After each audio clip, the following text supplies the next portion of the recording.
Hey, welcome back to art class with Mr. Thompson. So for today's class, first of all, I want to address an issue that I know a lot of students have been having as far as access to the classroom, and we're working really hard to make sure that students are able to, one, have access to the classroom, and two, be able to utilize all the information that we're providing you guys. So before we even move on with today's lesson, I'm gonna go ahead and do a quick recap on the things that I covered in yesterday's lesson. So, just as a brief recap, we are starting a new unit. We're going over reading comics and graphic novels. So, in order to be able to read a comic and a graphic novel, you need to know and understand a few fundamental and basic ideas about graphic novels. So you have a couple staples in a graphic novel that push the story forward. First of all, you have what's called the panel, and a panel is where is a square box within a graphic novel that contains the characters and both the speech and text in the story. So if we look at this graphic novel here, this is Mouse 2, which is a story about the Holocaust in Poland, and it takes place in Auschwitz. So you'll notice that for the most part, the pages are really uniform, and the panels are neatly aligned. However, you'll also notice that some of the panels are bigger than others. So as we read graphic novels, we should be paying attention to these text features to know what the author wants to put more emphasis on. It creates tone and mood by the form of the panels. So panels don't all have to be the same size. Depending on the size and the shape of the panel, the author can use these panels to convey different messages. Okay. Traditionally, a panel will look square like these boxes here. However, they can be larger, they can be open, they can be closed, they can be different shapes in order to portray the mood that the author wants us to have. Okay. Next, we have what's called the gutter space. And the gutter space is the white space in between the panels. So as we look at this page, we'll see that in between each panel, there's a white space. And what that's used for is for the reader to make the connection between panel to panel and use their imagination to fill in that space. Okay, so because graphic novels are both working with a visual and they're working with text, it helps you to visualize what the character looks like, but it still leaves some gap for your imagination to fill in what's happening from scene to scene. In these gutter spaces, notice how they're really small and they're white. And so this is what a traditional gutter space will look like in a traditional comic or graphic novel. However, the gutter space can be different colors and they can have different features as well. So I'm going to flip to another example of a graphic novel. And we're going to look at the gutter spaces in this novel. So if we look at this panel, at these panels, we'll see that the panels are square and they look almost uniform. However, there's a lot of overlap, and we can see that from panel to panel, even in between the panels, there's overlap. So it's showing you that multiple things are happening at the same time. And so there's more than one timeline happening within this story as it's going on.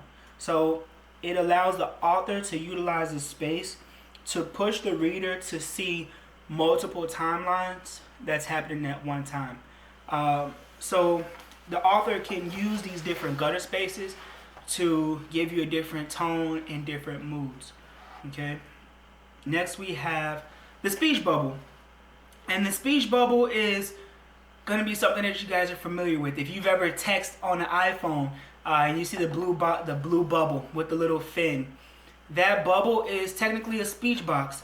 Now, flipping back to the graphic novel, we can see that there are speech bubbles.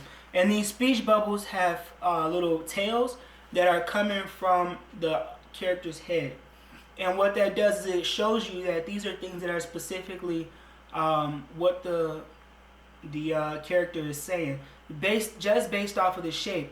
Traditionally, it'll have that little fin, and it's coming directly from the character's head or somewhere near the character to show you and signify this is what the character is saying. However, we can also look at this page and see that there are boxes that don't have the little fin. For example, if we look at this page here, this panel doesn't have a little fin. So this is actually just narration so that you can know what the key event is in this panel.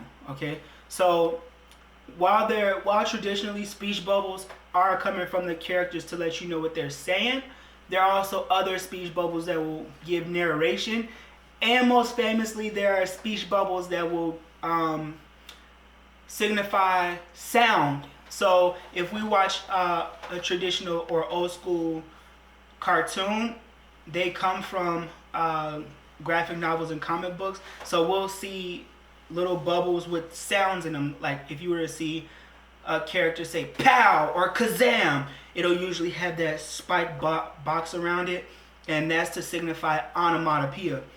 Onomatopoeia is just a fancy way of saying a word that represents sound. Okay. Next we have what's called a thought bubble. And a thought bubble is almost similar to a speech bubble in the sense that it's telling you something about the character, but it's not what they're saying. A thought bubble will usually look like the shape of a cloud. However, in this, it won't have that little tail. It'll usually have little bubbles coming from the character's head. So, opposed to the tail, there are 3 bubbles coming from the character's head, and that's to let you know what the character is thinking. And it also tell you what the character mood is, and it can flash forward and foreshadow events that are going to be coming up later on in the narrative. Okay? So, like I said, today we're moving into this graphic novel unit, and what I'm looking forward to and what we're going to be doing in this unit is creating our own graphic novels. So in order to do that, yesterday I had you guys create panels with speech bubbles and thought bubbles just for practice, but today we're going to be starting to flesh out some of your ideas and how to construct your stories. So first of all, what I want you to do is find a space in your house that's going to be quiet, that you can focus in for about 15 minutes. For me, that's going to be here. This is my kitchen table. I can focus here, and I usually spend my time, if I'm going to think or plan or write something, I'll be at this space. So once you find that space, you can use a pencil. You can use pencil and paper. You can use a computer. You can use a phone. For me, I'm good with writing on all 3 of those. Typically, I like to write things down on paper because it helps me to remember. But if I'm on the go, I'll write things on the phone and the notepad. But that's up to you to figure out what you prefer to write on. And what you're going to do is you're going to be doing a 15-minute creative writing assignment. And what we're going to do for 15 minutes, we're going to write around this prompt. The prompt is soundtrack of your life. And what you're going to do for 15 minutes, I know it sounds hard, it's going to be challenging, you might get stuck, okay? But we've talked about this in class before, just kind of dissecting some of the songs, why you like the songs. We talked about beats, we talked about lyrics, etc., etc. But you're going to be writing about what songs would you pick to be the soundtrack of your life. You're going to pick 2, at least. So for me, if I had to pick 2 songs that would be the soundtrack to my life, I would pick Life is Good by Drake and Future. Okay? Because it sounds fun. It's talking about working really hard but also playing really hard. So that song stands out to me, and that would be one of the songs I would pick for soundtrack to my life. and then I would go into more detail about it. And then I'm gonna pick a second song, and I'm gonna go into detail about that. And I'm just gonna let my pencil, pen, fingers flow freely to write for 15 minutes straight. If I get stuck, I'm just gonna look back at the prompt, and I'm gonna keep writing. And if you get stuck and you already wrote about 2 songs, think about another song. There's a lot of songs that you guys are probably gonna like. We talked extensively about NBA YoungBoy in class. Okay, so he has a lot of songs, right? You guys always want me to play Rod Wave. Think about some of those songs. All those songs can be songs that you can talk about for a soundtrack for your life, and you're just gonna go into detail what that song means about you. Why would it be playing in the background of your life, and what's the significance of that song? So there's going to be a Google form back at the Google Classroom where we're going to be able to, you're going to be able to write these or transfer these ideas into the Google Classroom. I will see you tomorrow. I can't wait to see your awesome work.